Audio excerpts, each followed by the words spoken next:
Okay, we're continuing talking about Ne'emanos, and we're going to expand on it. So the designation, he writes of Ne'emanos, contains a second, deeper component regarding that which indeed is our share. At this level, Ne'emanos means that HaKadosh Baruch Hu gives us assets. He does not, in fact, give them to us, but rather entrust them to us. This is one of the greatest mental and emotional shifts that we will ever have to make. In many ways, this is much harder than bitachon. When we feel a lack trusting in God may seem a comforting mode, but when we have earned money, we are possessive to the utmost. We pay lip service to Hashem's help, but deep down emotionally, we feel it to be ours. To truly feel that we've been trusted with our wealth is almost superhuman. So just to recap for a second, he's talking about ne'emanis, and he's talking about the idea that when we have assets, it's not that Hashem gave them to us, He's entrusting us with our assets. And that's sometimes harder than bitachon. So he continues, this does not mean that we cannot use Hashem's blessing to live a more comfortable lifestyle. However, the attitude of it's my money and no one can tell me what to do with it is emotional clear. He writes, let me be clear. I don't mean to imply that there exists a rabbinic figure who can dictate to you what to do with your money.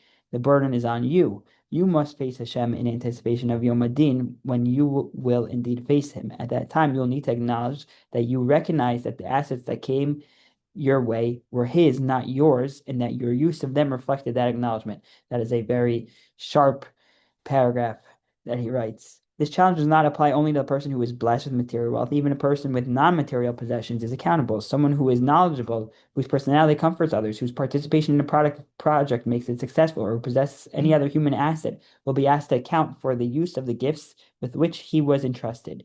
Developing and solidifying this perspective sounds like an incredible difficult task, and it is, but there's no greater accolade than Bechol Basi Neman. A person who perceives himself as a Neman has nothing for himself, but paradoxically, it is for this very reason that his self is so much greater.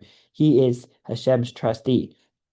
Um, he writes, there was a great tzaddik who lived in Yerushalayim named Reb Shmuel Holmener.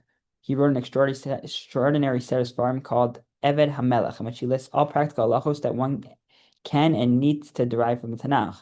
On the pasuk of Vaser Yaakov Levado, where Yaakov is left alone, he writes, this teaches that a person should appreciate that benevolence that Hashem has bestowed upon him and take care not to lose it or spend it frivolously. In the footnote, he elaborates, for all that a person has is Hashem's, and Hashem gave a person money and wealth as a trustee. He gave it to him to spend by the direction of the Torah. Therefore, if he is careless, a spendthrift, or spends it for sin, he in effect is stealing from Hashem. Not only is selfish use of the money a lack of ne'emanos, but a lack of custodianship also is lacking in ne'emanos. Okay, that's a lot for today. We'll stop there and continue tomorrow. Everyone have a great rest of the day. Shkoyach.